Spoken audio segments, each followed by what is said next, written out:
Planes linked to you advanced through the Middle East toward the Iranian axis. Unmarked aircraft were tracked leaving Jordan.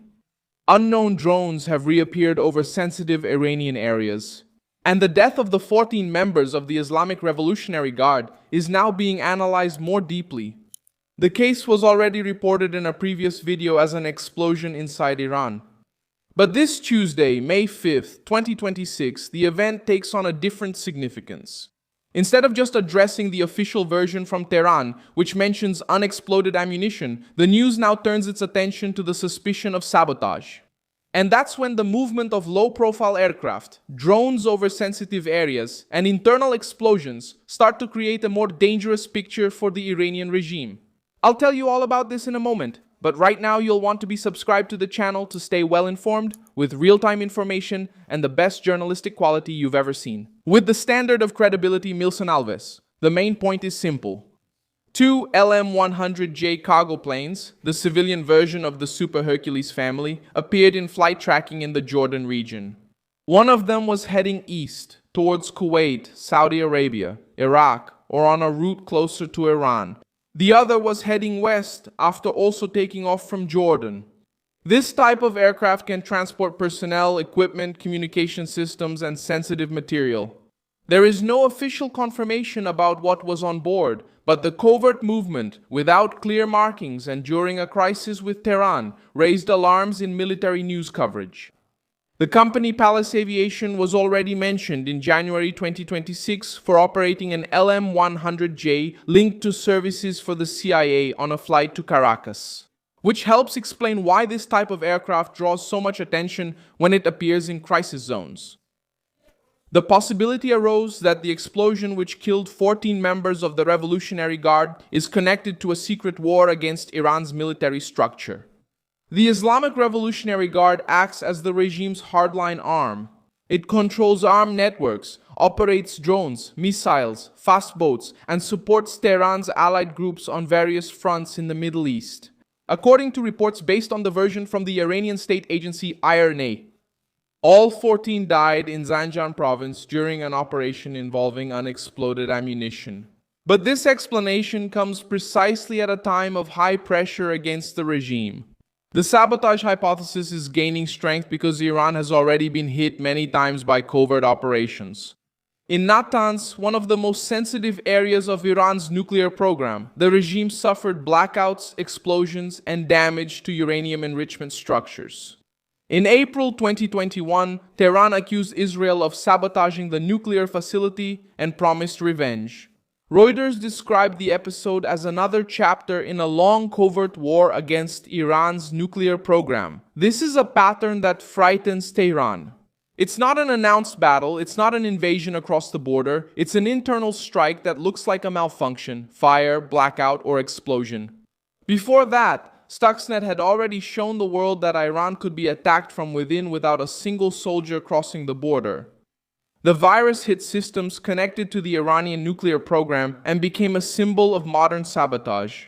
Researchers cited by Reuters pointed out that versions of Stuxnet were used against Iran's nuclear program as early as 2007 before it became more widely known. In 2010, the message hit Tehran hard. Armor, propaganda, and secrecy are not enough when the enemy manages to hit the nervous system of the military machine. The CIA doesn't need to go silent for fear to take hold.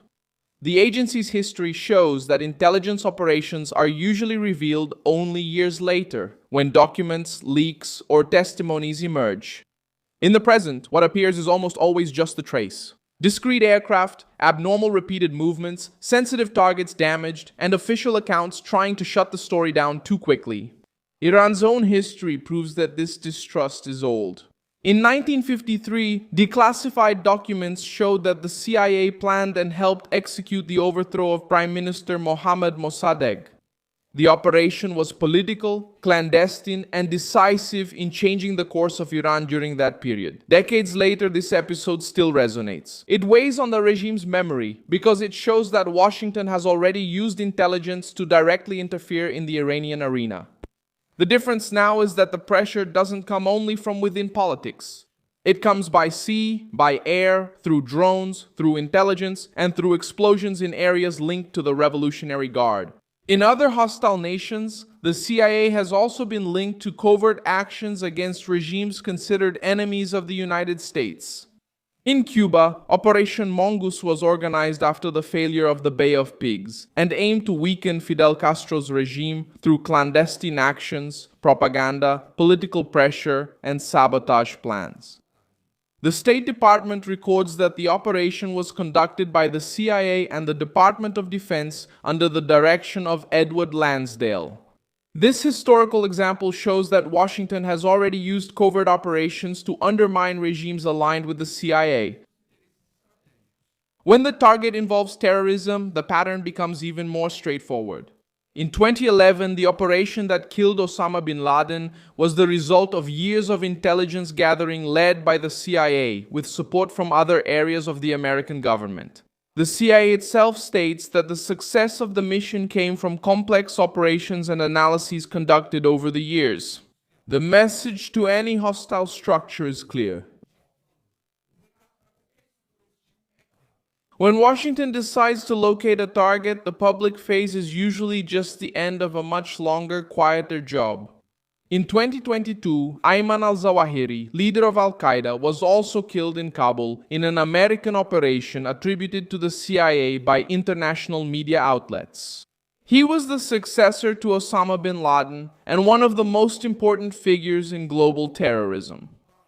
The case reinforces the same logic.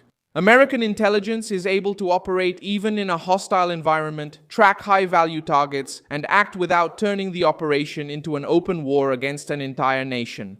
For Iran, this is an uncomfortable warning because the Revolutionary Guard uses networks, hideouts, allies, and sensitive areas in a way similar to organizations that the United States has been pursuing for decades. In 2019, the Islamic State also lost Abu Bakr al-Baghdadi in an American operation in northwestern Syria. The United States Department of Defense reported at the time that American forces killed the group's leader, and Trump described the operation as a demonstration of America's pursuit of terrorist leaders. Once again, the logic was the same. Locate, surround the network, reduce command capability, and prevent the structure from continuing to operate freely. When this kind of history is placed alongside the Revolutionary Guard, the comparison bothers Tehran. Within Iran itself, paranoia about sabotage and espionage has only increased. In May 2026, Reuters reported that Tehran executed 2 men accused of espionage. One of them was accused of gathering information about strategic locations, including Natanz. In 2024, the Associated Press also reported the execution of 4 men accused by Iran of planning sabotage against a factory linked to the Iranian Ministry of Defense on allegations of ties to Mossad. These reports show that the regime knows its greatest weakness may be within its own borders: informants, leaks, map targets, and vulnerable structures. It's in this environment that planes linked to the CIA become important. They may not prove a sabotage operation in Zanjan, but they show up at the right moment to increase psychological pressure. Discrete planes don't cross a war zone without a reason. They could be carrying intelligence personnel, communication equipment, support systems, analysts, or sensitive material. It's not known what was on board. But when this activity occurs at the same time, the Revolutionary Guard loses members, drones appear over Iran, and the Strait of Hormuz faces a crisis, the idea of sabotage becomes a strong possibility on the table. Examples from other nations reinforce the pattern. In Afghanistan, the Al-Qaeda leadership was hunted for years until it lost its main figures. In Syria, the Islamic State saw its leadership targeted by American operations. In Cuba, the Cold War showed how the CIA used covert actions to pressure hostile regimes. In Iran itself, Natanz became a symbol of industrial and cyber sabotage. The method varies by scenario, but the logic stays the same. When a structure is seen as a direct threat to American interests, Washington uses intelligence, military pressure, and covert operations to reduce its capability. Now, what happens next depends on whether the Revolutionary Guard continues trying to block Hormuz, attack ships, or activate regional militias. If they do, American pressure is likely to increase. If new explosions occur inside Iran, Tehran may intensify arrests, executions, and accusations of espionage. And if the planes linked to the CIA are really supporting a larger operation, the regime may face a tougher phase. Not just visible bombings, but an invisible war of attrition against depots, communications, technical personnel, and strategic points. In the end, the 14 dead members are being linked to the suspicion that the CIA, directly or indirectly, may be connected to a new wave of sabotage against the Revolutionary Guard and against structures of the Iranian regime. Iran calls it an accident. But the history of Natanz, Stuxnet, internal espionage, operations against Al-Qaeda, actions against the Islamic State, and covert aircraft movements. It shows that when American intelligence starts moving near a hostile regime, the next explosion is rarely seen as a simple coincidence. I'm Milson Alves, an international affairs specialist, and my purpose is to keep you well informed with the truth every day. The news links are in the video description. Leave a like on this video, subscribe to the channel, and at the end check out the comments so you can be even more engaged with the Milson Alves community.